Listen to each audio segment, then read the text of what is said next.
Hey everyone, Adam Deal here with Proview Networks. Extreme Clean is a proud sponsor and supporter of Proview Networks and all high school sports athletics. Owner Mike McLean and Extreme Clean specialize in carpet cleaning for apartment, realty, business, and residential clients. With over 20 years experience, attention to detail and quality customer service matters. For more information, give them a call, 505-221-6440, Extreme Clean. Here at the all-new Galetti Chevrolet, our ultimate goal is to make life easier for you. That's why we built our new, ultra-modern facility from the ground up with the customer in mind. With 1,000 vehicles in stock, a great variety of pre-owned vehicles of every make and model, a clean, state-of-the-art service department focused on getting you back on the road as quickly as possible, and a sales team devoted to 100% customer satisfaction. All conveniently located in the heart of Albuquerque. We'll see you soon, right here at the all-new Galetti Chevrolet. When I train for American Ninja Warrior, I schedule regular workouts to stay in shape. To keep my car in Ninja Tough shape, I head to a Napa Auto Care Center for regular maintenance and genuine Napa Auto parts. Like brakes and batteries. I trust my Napa Auto Care Center for quality parts and quality service. And with the 24-month, 24,000-mile nationwide warranty, I drive away with peace of mind every time. Visit AutoCareNM.com to find a location near you. Well, I'm going to the frontier, walking to the cashier, order up a root beer and a number one. Cover it with green stuff, one scoop is not enough. Find a booth is real tough, back by the Duke. Meet my family, meet my friends in the quirkiest restaurant I have ever been. All of Albuquerque's favorite spot, it's the Frontier Restaurant. The Frontier Restaurant is a proud supporter of Proview Sports Network.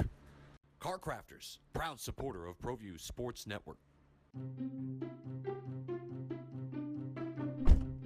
Are you sure we're supposed to be doing this? Don't worry, I've watched him do it 1,000 times. Come on, what's the worst that can happen? No! Bad dog! Hi, welcome to Car Crafters. What happened? Don't worry, we'll make it like it never happened. Car Crafters, it's like it never happened.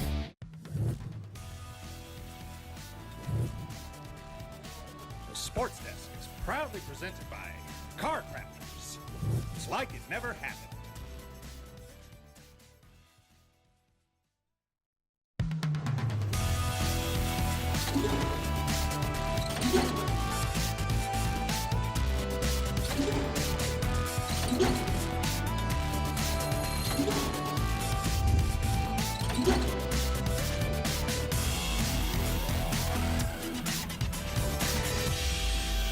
Welcome everybody and welcome to the Sports Desk. I'm Scott Galetti, joined by my co-host Ed Nunez. We're going to be talking state basketball tournament time.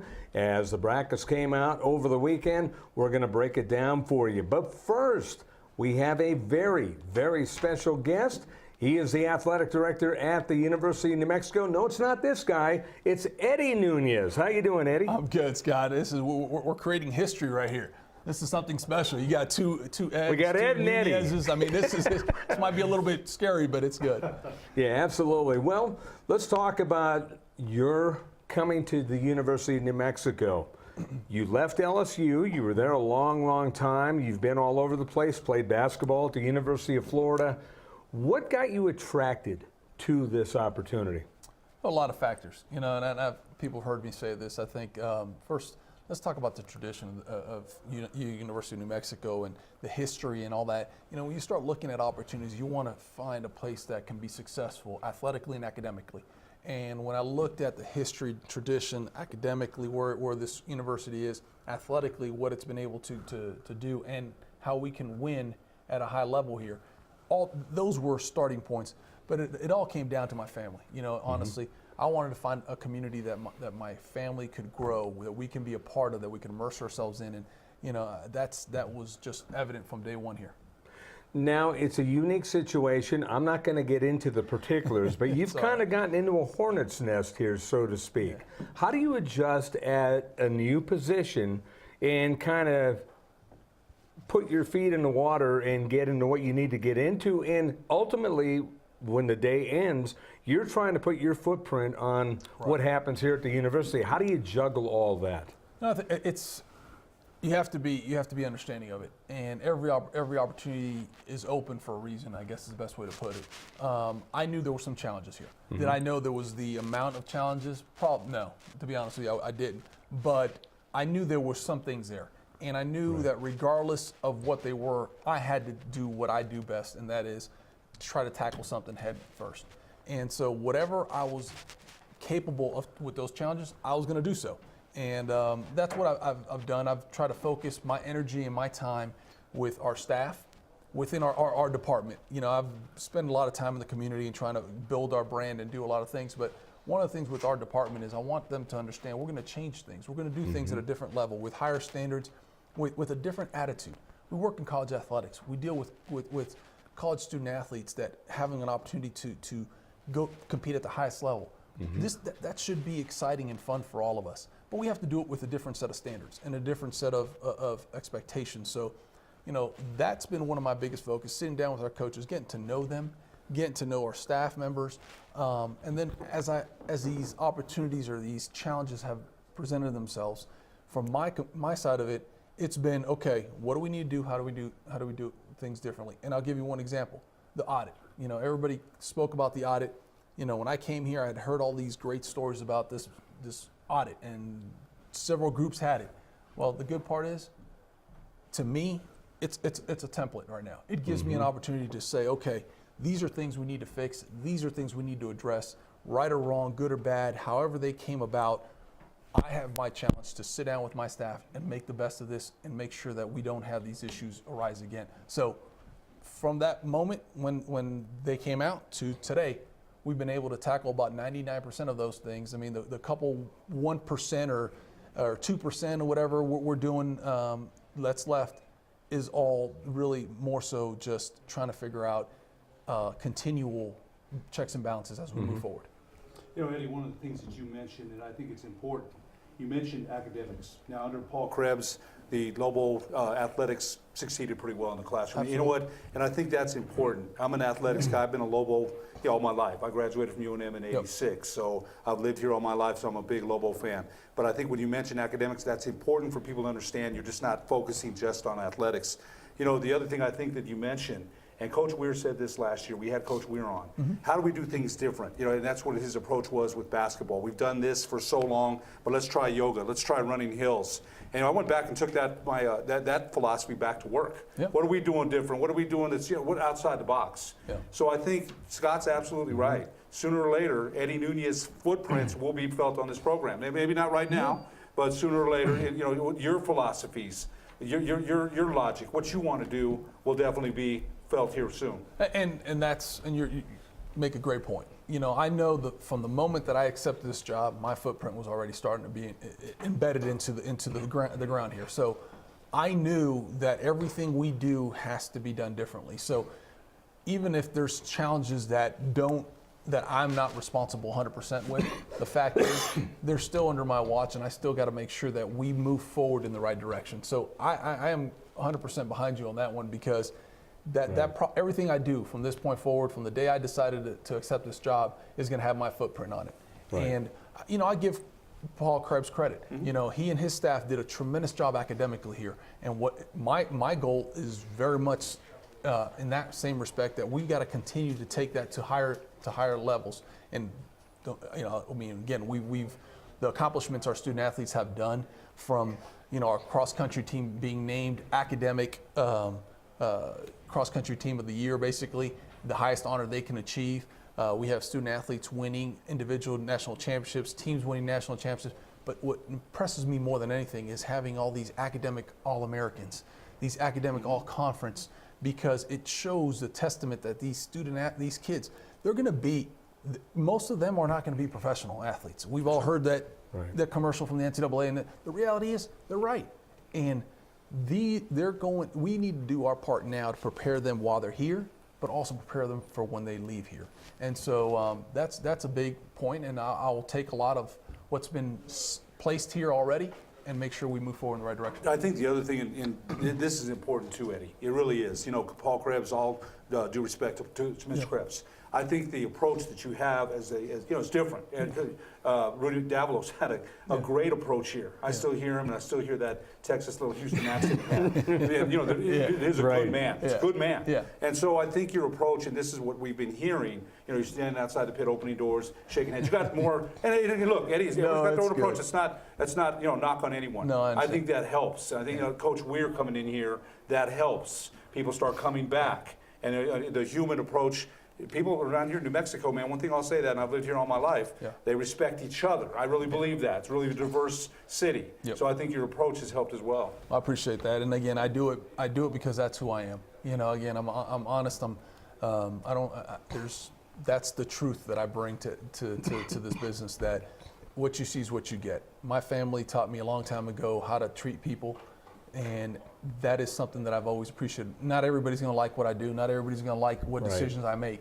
But I know that whatever decision I make or whatever decision our department makes, it's going to be in the core values that we've established. And I'm always going to be true to my core values, and that means engaging, being out there. And so what you see with me shaking hands and opening doors, that's just because I want to meet people. And I want people to appreciate, let them know how much I appreciate them coming out. And heck, if it's opening the door or if it's picking up a piece of paper, we're not above that.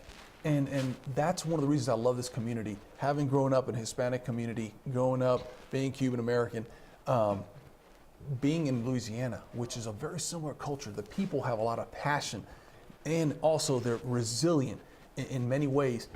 There's a lot of similarities in the two, and I learned a lot in Louisiana how to continue to get better as a not just an administrator, but as a person. So I'm just trying to implement what I've learned in my journey, I guess you would say.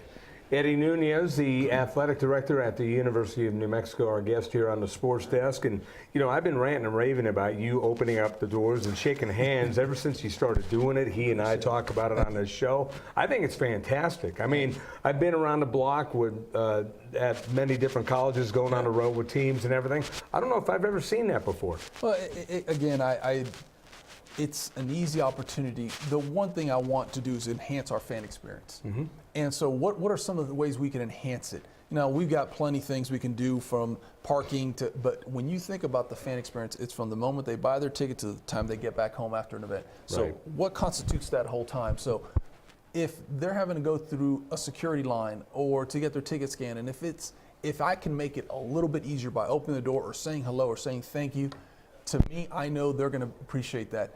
And I'm not doing it for the show. I'm doing it honestly. When they took the picture of me, it caught me. You probably saw I was a little bit shocked. The gentleman looked back, but I've been doing it all year, and it's something that, again, I was in the student section for the Boise State game. What a tremendous experience to be with the Howell group. I want to be able to. Were you there with Snake? I was. Oh no, he and I were. Now again, I'm not at the level of Snake. Snake's taking it the whole. I know Snake really well.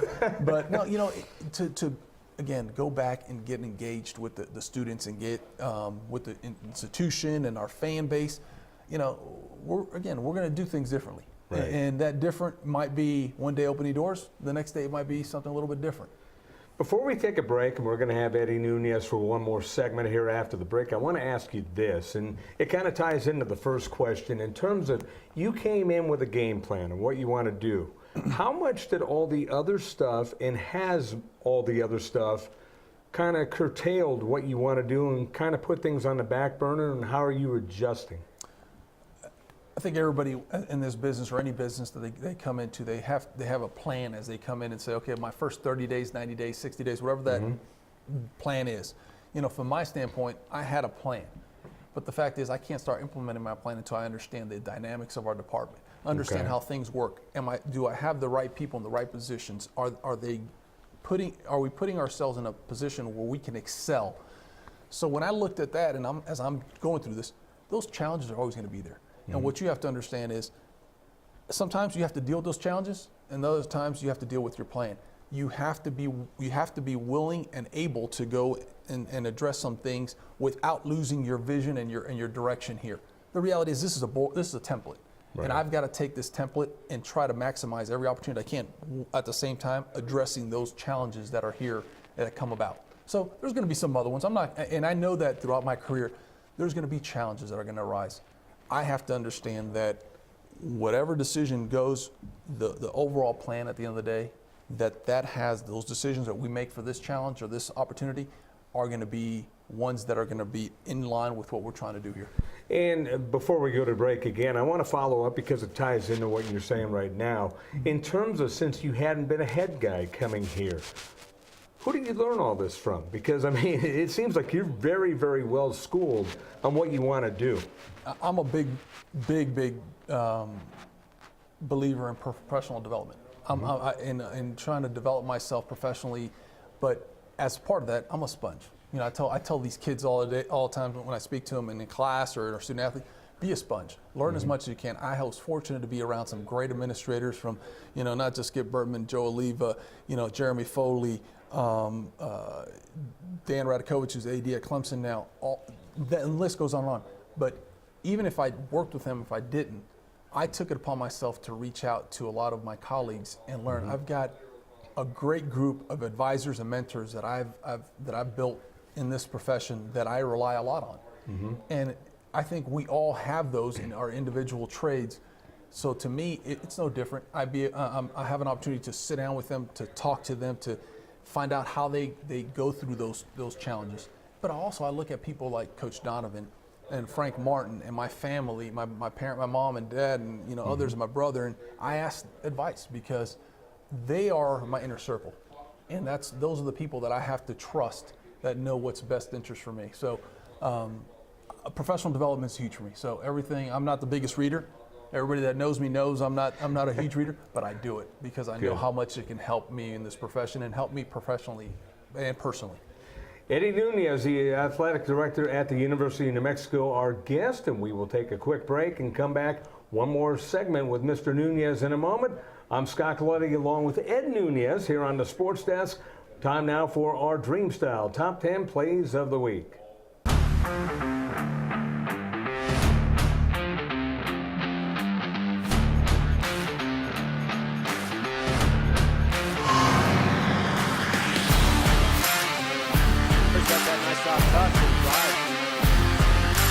Transition layup is up, and it's good.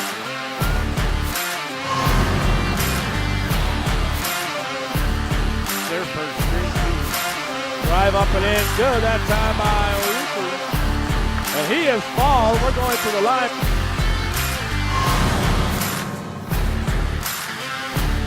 Miles with 24 points. Transition three from Derek Miles is no good. But Isaiah Ortega Johnny on the spot.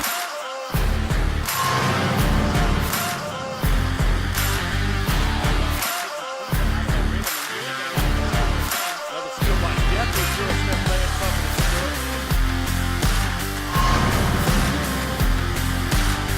Former 5 seconds left before we got to go. They move by Mohamed Ray Patrick. Layup at the buzzer is good.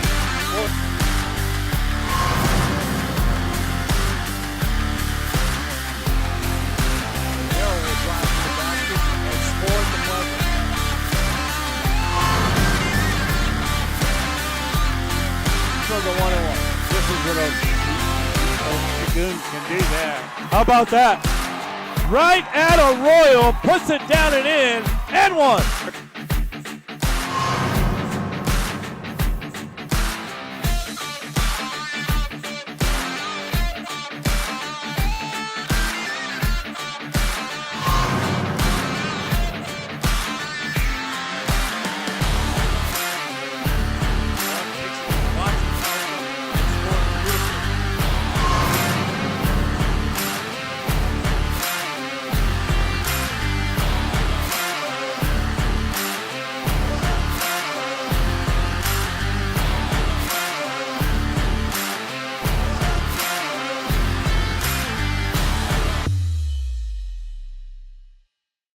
Dream Style Remodeling has been wowing homeowners in New Mexico since 1989. Selected as Best Custom Home Remodeler for 3 consecutive years by readers of the Albuquerque Journal, we're also your exclusive provider for top home improvement brands like Renewal by Anderson, Four Seasons, Blaze King, and many others. Founded and headquartered in Albuquerque, Dream Style Remodeling is family-owned and now employs more than 500 people across the southwestern U.S. In fact, we've helped more than 60,000 homeowners improve their home in New Mexico, Arizona, California, Idaho, and West Texas.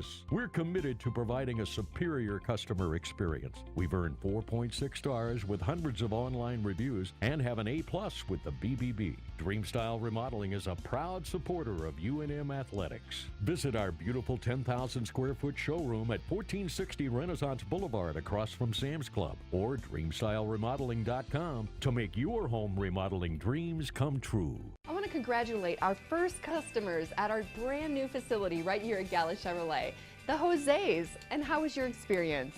It was awesome and great. What'd you end up buying? We bought a 2018 Chevy Silverado. And how would you say the experience was overall? I bought all my cars here at Gala Chevrolet, and we couldn't wait for the new facility open, and all the people really treated us well. Well, on behalf of Gala Chevrolet, we say thank you, and we'll see you soon right here at Gala Chevrolet. Don't sacrifice quality and flavor when you're in a hurry. Golden Pride offers ribs, fried chicken, green and red chili breakfast burritos, and Frontier Cinnabons. 4 great locations, or visit us online at goldenpride@abq.com. Golden Pride Barbecue Chicken and Ribs, proud supporter of Proview Sports Network.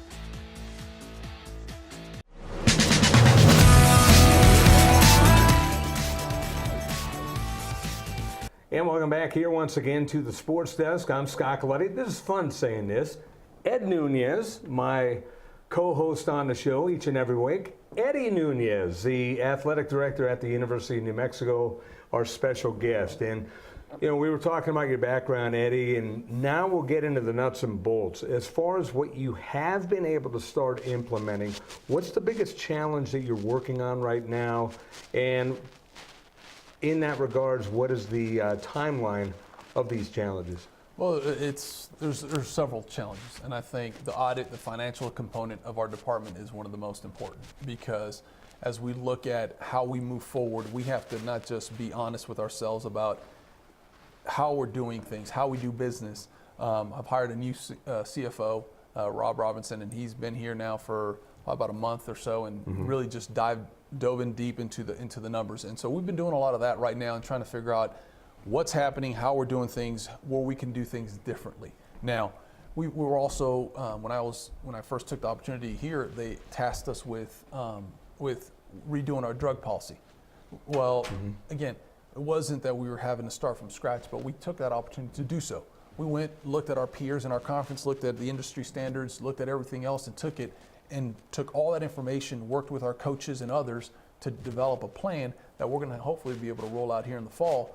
It's about 90% complete. We're just now meeting with student athletes, coaches, trying to make sure everything is driving well. But you know, those are 2 of many opportunities that are really taking a lot of our time, and several other policies. But again, it goes back to, I need to be able to take my staff and figure out who does what and how can I maximize their potential. And, you know, I have some staff members that have a lot on their plate. You know, one of the things that's happened over the years here is staff reductions. You know, they've reduced staff, so people have inherited more and more tasks. Well, the fact is, do they have those right tasks in front of them?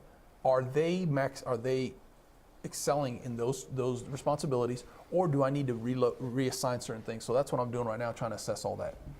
Coming from a P5 school that's about as successful as any school in the country, pick a sport, they're darn good at it, national champions in some, close to national championship status in others. Coming from the P5 to a smaller division, the Mountain West Conference, what to you are the biggest differences as an administrator? Yeah, I think the one thing that everyone has to understand is it doesn't matter if you're in the P5 or in the Group of 5.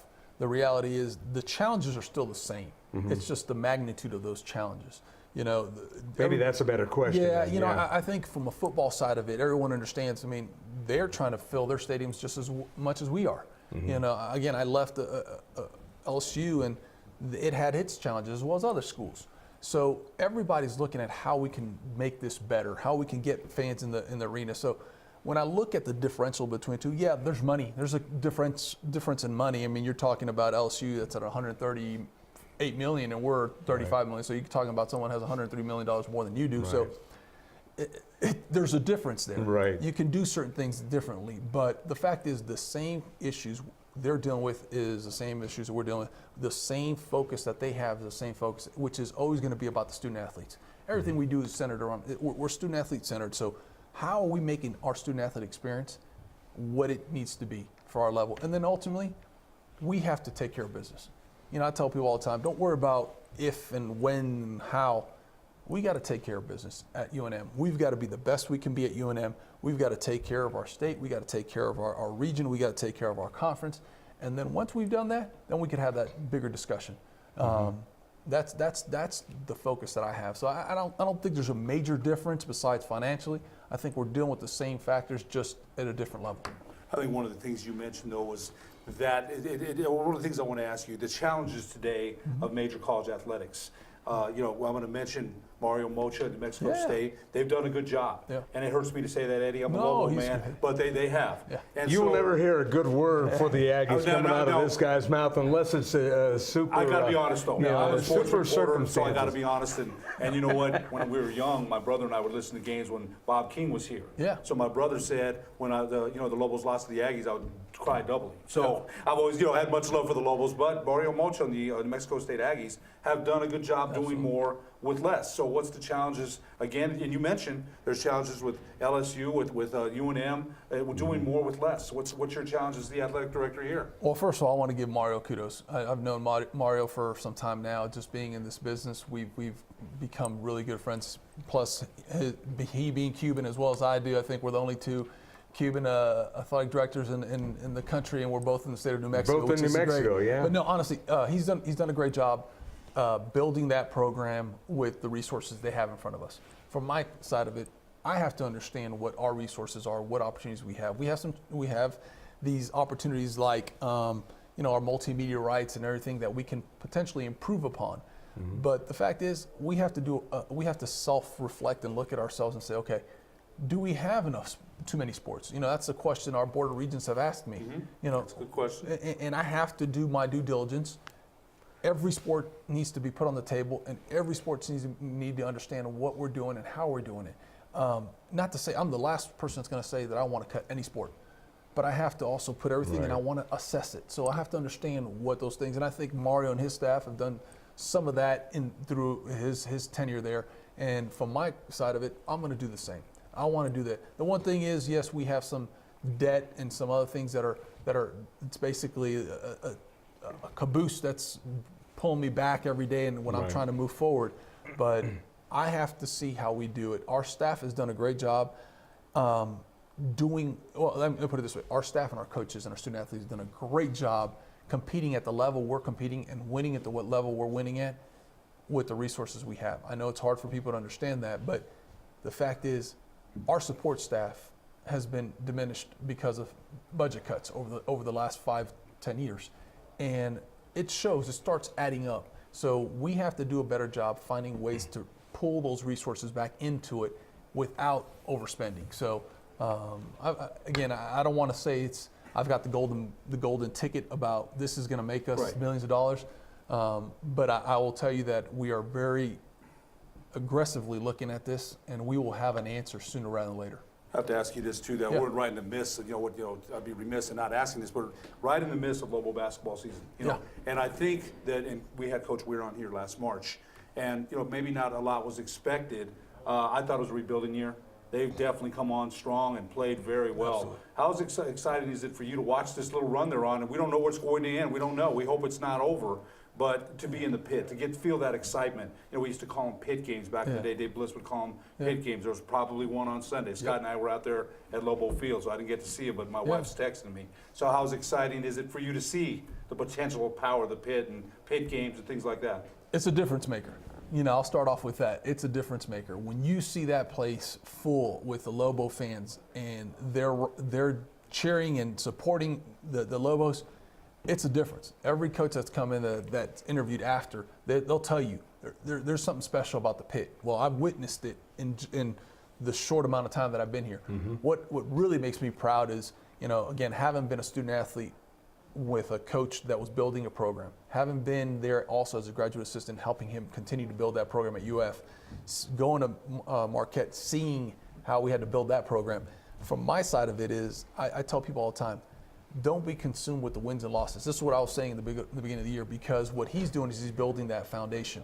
And you're seeing it now. You're seeing those kids compete at a high level. Just they might not. People say they're not the most talented, and they probably are not. But you know what? They got a lot of heart, and they compete, and they understand coach his plan. His plan is to defend a certain way, it's to play a certain way, and they love it. And they understand that if we do this, we have an understanding on freedom.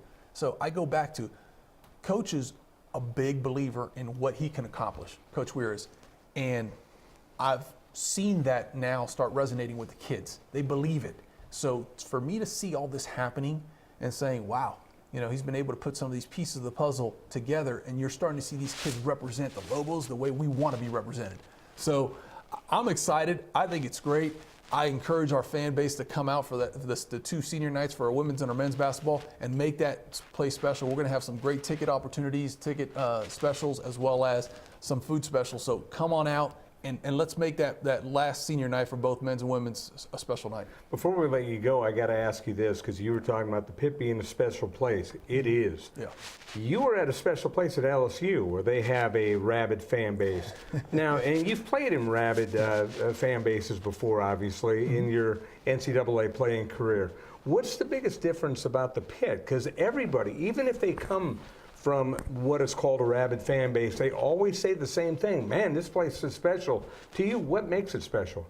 It goes back to the passionate fan base. I mean, I think you start with that. Everybody has their unique arenas of some sort. Right. You got Cameron Indoor, but the pit has its unique design, the way the noise resonates in there. Right. I mean, it just bounces off. I mean, if it's one person screaming, you're going to probably feel like it's 10 or 15. And I think the way it was designed makes it such a special place. And then when you get that passionate fan base in there and it gets rocking, I mean, it's hard for a kid on the court to listen and hear what their coaches are saying or calling out plays. And that's the home court advantage you want. I've been fortunate to play at Rupp Arena and at some of these major venues in Arkansas and LSU and everything else. And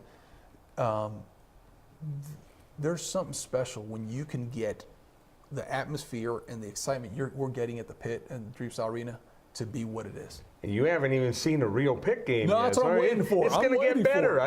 Trust me, it's going to get better. Final question for Mr. Nunez. Mr. Nunez. Not much a question. It is a statement. Eddie, good luck. Thank you. You mentioned a hornet's nest, and it's sometimes you're going to feel like it is one here. These people are very passionate about their sports, especially about Lobo basketball, but it's your duty to be in charge of skiing, cross-country, track. It's not just basketball. No. So we understand that. I really like your approach, so we wish you the best. Thank you. And all I ask is everyone to trust us, because that's what I'm going to do, is try to build the trust in not just my brand and who I am, but our UNM brand. So trust us. We're going to do it right.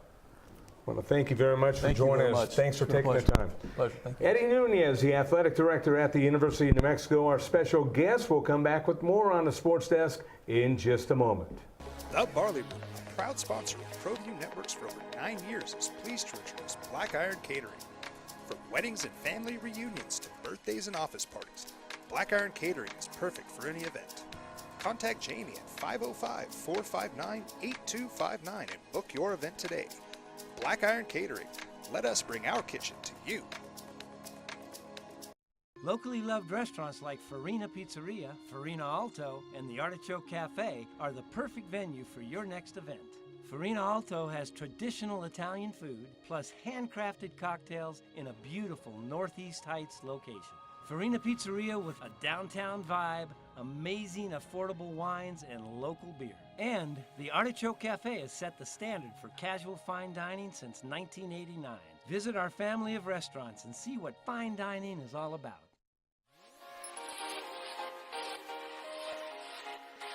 Folks, there's no other way but to be all in. Either he's Lord of all or he is not Lord at all.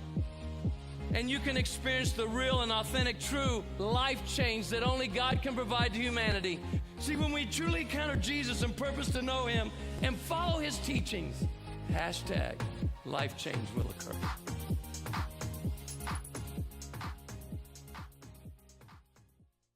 Sadie's is a proud supporter of New Mexico high school sports and athletics, and we here at Proview Networks would like to thank Sadie's for their continued support in helping us bring you all of your New Mexico high school sports coverage. Terry Cosper Insurance Agency is a proud partner with Proview Networks and a proud supporter of New Mexico high school athletics. Terry's been a local farmer's agent for over 20 years for auto, home, life, and business insurance. Just like high school sports are important, so are teen drivers. For more information, call Terry or one of his licensed staff members at 898-5556. Quotes are available for you.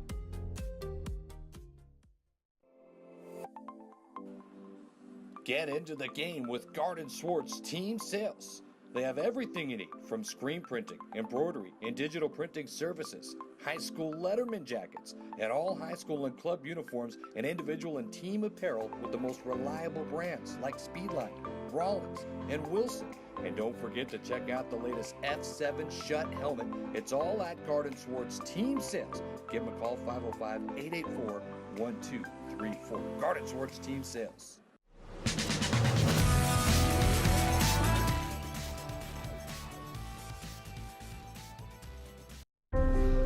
The New Mexico High School Coaches Association, established in 1941, is an organization of New Mexico's best and most professional interscholastic coaches. Coaches across work daily to help our student athletes excel in the classroom, on the field of play, and in our communities. Students that participate in interscholastic activities attain higher grades, higher graduation rates, and higher wages. Responsible for the North-South All-Star Games, statewide Coaches Award Program, and providing multiple professional development opportunities for New Mexico's coaches. Be a great coach by coaching beyond the game. Carmody Medical provides solutions for your everyday needs.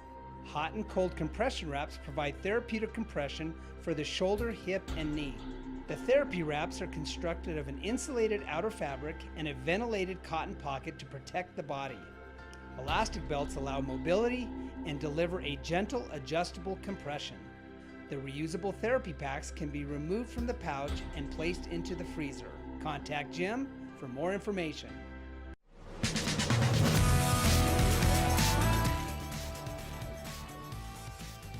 And we're back here on the Sports Desk. I'm Scott Galetti along with Ed Nunez. Our thanks to Eddie Nunez. And before we get into the high school basketball brackets, Ed, first off, your namesake, very class act. You know what? I think both you and I are a little bit overwhelmed by his sincerity, his honesty, his openness. I really am. I mean, Yeah. You mentioned that. You and I talked about that during the break, that it reminded us of Coach Weir when he was here. Similar in age, education, wanting to know more, sponges, not thinking they know everything, not thinking they have every answer for everyone.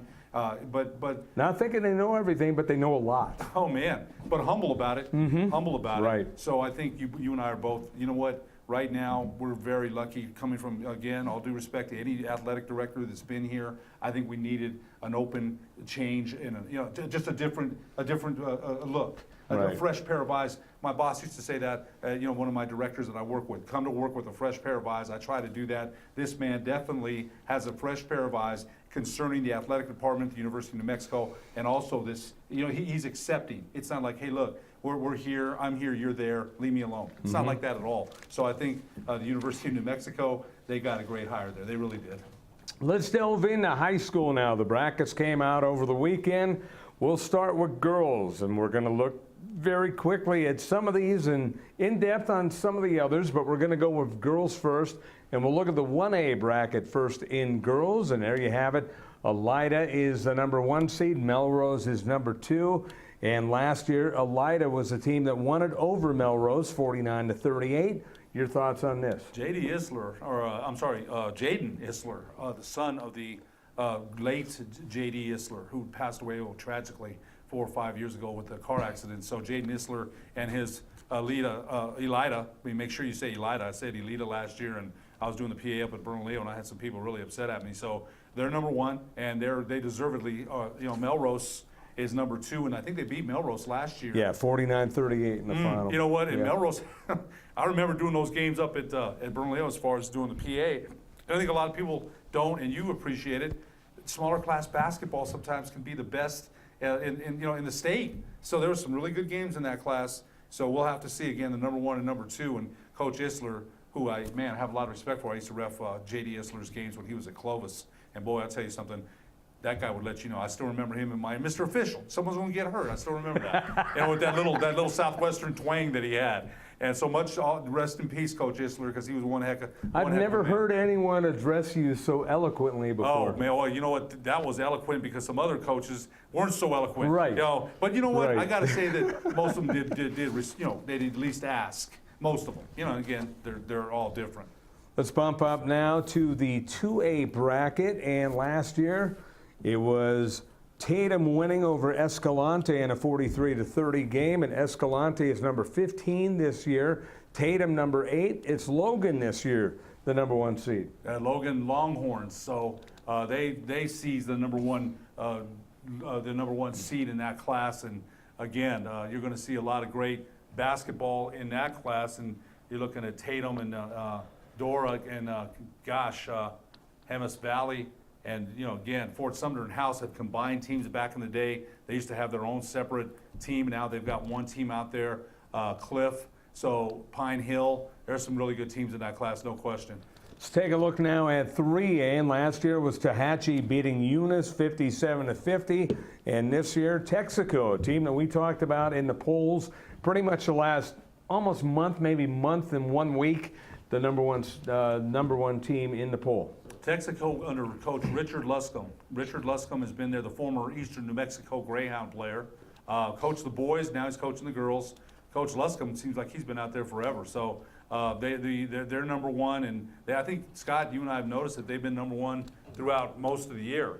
You got Pecos and Tierra Encantada. They're bringing up some of that bracket. Clayton, you got some. I don't know much about all these teams, but I know that Coach Luscombe has done a very good job at Texaco, and he's really, I think, led wire to wire. I think since you and I have looked at the polls since December, I think Texaco has been number 1.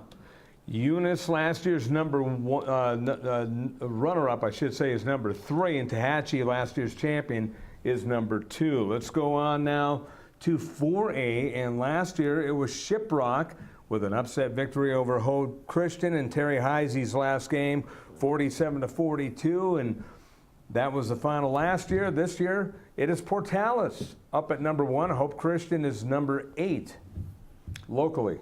Hope Christian was okay, and Roger Holian, my good friend and our Proview colleague, Haley Valencia went down, the point guard. Haley chased the boy, tore an ACL. So the Hope Huskies have been ravaged by injuries and graduation. They're still a good team. They're still formidable. But, Haley Valencia, the sister of Hannah Valencia, was just coming into her own. And starting to really run the offense with proficiency. Haley Chase, the boy, is a good three-point shooter. It's tough to lose players like that. It really is. On the other end of that, look at Portales at number 1. And I think they've played, they've been good for about 3 or 4 years. They've got some really good players. They deserve the number 1 ranking. You've got the Richard Tripp West Las Vegas Dons there at number 9. So Shiprock. Now, here's the other thing, Scott. Yeah, that's last year's champion, by the way. Now, Lawrence and Henderson does a great job out there. If they make it to the pit, what happened last year is you were there, I was there. They made the Shiprock fans made such noise there. They shook up the Hope girls, and they would have shaken up anybody. I remember being in the pit. I'm like, my goodness, I couldn't believe how loud it was, and that will make 16 and 17-year-olds kind of get a little antsy. It did. So if they get to the pit, I know that they're the number 4 seed, but the fans that they bring with them make a difference. You talk about the smaller schools. That was a pit game. Oh my goodness! I still remember looking up. I think it was that was like an old school UNM pit game. How loud that was, and you and I were both talking to people around, and it's amazing how that place was shaking. I was looking up at the producers. I was like, I could not believe how loud it was, and you know what? If I remember, a couple of the Hope girls did turn it over, missed some layups. Those things happen to 25-year-old men. Right. So young ladies and young men, when they hear that kind of noise, it's a little bit intimidating. So I'll say that's the wild card there with Shiprock is the fans that they'll bring. 5A now as we move along. Goddard, last year's champion, beating Los Lunas under Marty Zeller 35-30. And Los Lunas is the number 1 seed. And you got Bloomfield at number 2. So very interesting. Goddard, last year's champion, is at number 6. Well, you know, Los Lunas, and they've held that number 1 seed the most of the year. St. Pius coming in. Them and Bloomfield pretty much going Number back 1 and and forth 2. for a short bit after the tournaments in December. Since that time, it's pretty much been all Los Lunas. And I think the thing that impressed me, and we mentioned this last week too, was Espanola Valley having a coaching change mid-season. Sometimes those things really don't work out, but it has. The Sun Devils are still at number 7 seed, and they played well towards the end of the year. So I still got Los Lunas as my favorite in that bracket. They've been pretty consistent all year. So I still think they're going to come away with the blue trophy when it's all said and done. In 6A now, last year it was Sandia, a big winner over La Cueva, 57-53. And in 6A, there you see Cibola on top. And Cibola, the consensus favorite coming into the season. Hobbs is number 2. West Mesa is the number 3 seed. They were number 1 in the poll for a lot of the year, but right now it's Cibola, Hobbs, and West Mesa. You know, Cibola was actually beat Saturday night by Rio Rancho 36-30. How about that? The second time that the Cibola Cougars were defeated by a team that had an excellent game plan defensively. First it was West Mesa in the Metro, and then Rio Rancho the other day. And I got to say this, my son and I had that game, the previous one for the district championship about 2 weeks ago, and I looked at that game and I thought, you know what, I don't see Rio Rancho beating them. So give Scott Peterson, Rio Rancho head coach Scott Peterson, a lot of credit. But here's the other thing. I think for Lori Mabry and the Cibola Cougars, you got the loss out of the way. It gets you hungry again. Right. And sometimes people you don't want to lose. You never want to lose. But then you can go in the locker room and tell the kids, hey, look, we're not that good. We're not. We got beat. We can be beat. So you get them hungry again. Listen to me. Here's what we got to work on and get them to get motivated Sometimes again. nobody wants to lose. Nobody. I hate losing more than I like winning, honestly. But sometimes the kids kind of refocus because they're going through the motions. Well, we beat them, and they're forgetting they still have to have that hunger. And I think for Cibola, you'll see a return to that. And I know a lot of the guys, Sebastian Noel and Adam Deal, I believe. I think Sebastian has West Mesa and Adam had Cibola out of this. West Mesa, I'm not sure about, Esperanza Vados. I don't know if her, she's 100% from that knee yet. If she is, West Mesa, with the way they play basketball and the way they spread the floor, very hard matchups to guard them one-on-one, and then they pass and they kick and they drive. They're a very smart team, very high IQ. Las Cruces came in at number 5 after starting the season out very strong. I think one of the interesting matchups there too, Scott, is Pierre de Vista and Highland. By the way, Highland 20 wins for the first time in 35 years with girls basketball. That's been a very long time. So give the Hornets and Lonnie Neal credit. They played the only problem that they have is being in the same district as West Mesa. So, I've got the matchup there with Mayfield and El Dorado. And I mentioned this about Rich Harbin. I think for me, Scott, the way that the Eagles finished the season, I thought they should have been higher than a 7. I really do. I thought Rich Harbin had them playing very well, but they always talk about trap games. I don't know that you'd call that a trap game. George Maya and the Mayfield Trojans have a great reputation. So Rich Harbin and the El Dorado Eagles better not be looking past that one. Absolutely. We'll take a break, come back with the boys in just a moment on the Sports Desk. Sadie's is a proud supporter of New Mexico high school sports and athletics, and we here at Proview Networks would like to thank Sadie's for their continued support in helping us bring you all of your New Mexico high school sports coverage. Gecko's Bar and Tapas, a proud supporter of Proview Networks. It's been a fan favorite spot for food lovers and sports fans. With not one, but 2 great locations, including outdoor patio, an atmosphere you won't want to miss. Gecko's, off Academy and in Nob Hill. Hey, New Mexico, come check out the newly remodeled guest rooms at the new Wyndham Albuquerque Hotel and Conference Center, featuring 309 rooms, 30,000 square feet of meeting space. New Mexico's only indoor water park featuring the Wave Runner.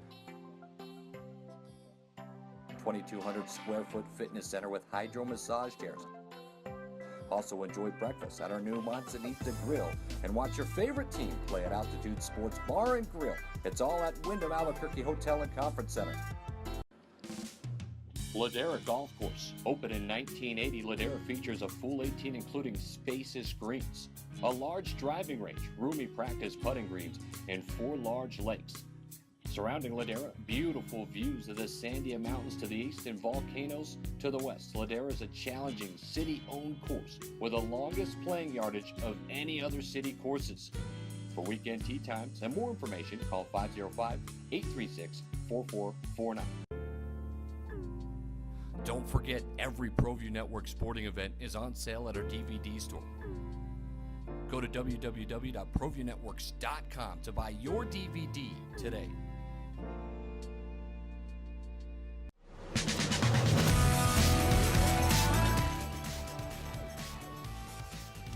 And we're back here on the Sports Desk. Scott Galetti along with Ed Nunez. It's time now to look at our 6A and beyond. The boys poll will start with 1A and then going up to 6A.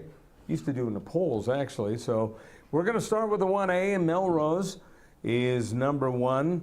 And Melrose has Maxwell at number 2. Maxwell, defending champions out of Maxwell, coached by Eloy Brazil. They won last year over Springer 63-53. And, you know, this is a very, very competitive division. It's usually coming down to the likes of Melrose and Reserve and Maxwell. But, you know, you get those teams together. A couple of years ago, I did the game when Melrose won. And, you know, another town that brings the whole city. And, you know, someone's got the light switch on back at the town, but everyone else is here. No, absolutely. And again, I was out there at Bernalillo last year for a lot of this class when they played. And Eloy Brazil, the Maxwell coach, the Hall of Famer, that guy, man, he only played 6 guys.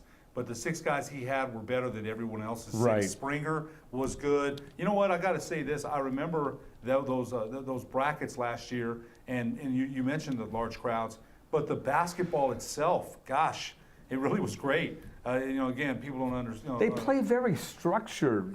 It's kind of an old school where a lot of passing, a lot of out in the perimeter, a lot of ball movement. And it doesn't matter which team you're watching, you see almost a carbon copy. That's what impresses me watching this division. Intense defense. I think the other thing that really impressed me about this class was the sportsmanship. And I remember that. Right. I remember that. Because, you know, these are bitter rivals. But they knock each other down, pick each other up, right. You know, pat each other. And I was like, wow, you know, that's great. Because a lot of times when you see rivals like that, they're chesting each other up. And so this is some good basketball here.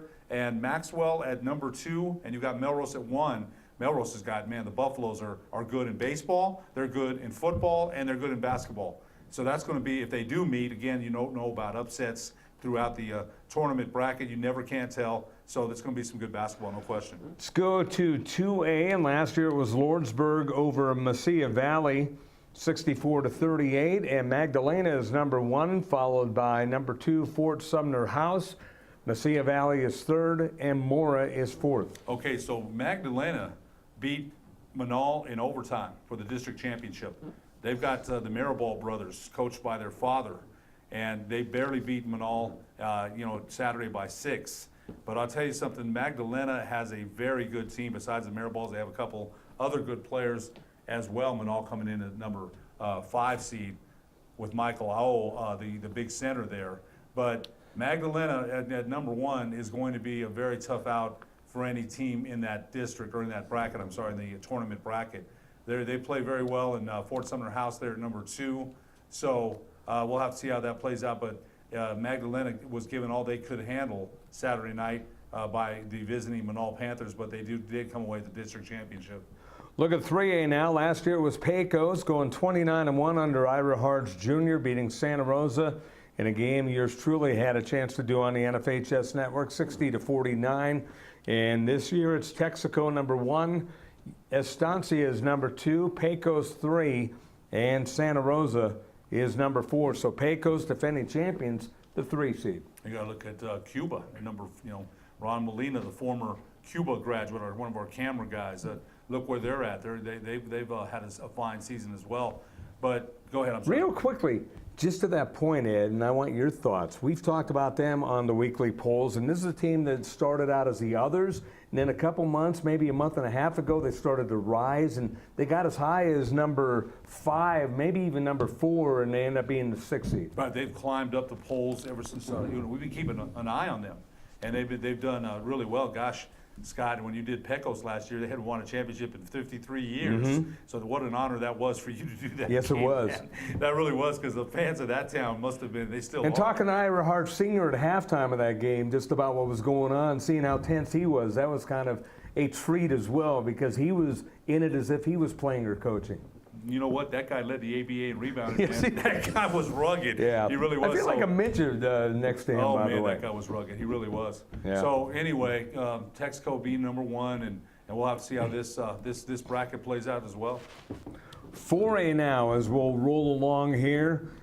Last year was Jim Murphy's Hope Christian team beating Portales 58-46, and it's Bernalillo number 1, followed by Silver number 2, Hope is number 3, and Moriarty is number 4. To me, that's bad news for the rest of the division that Hope Christian's number 3.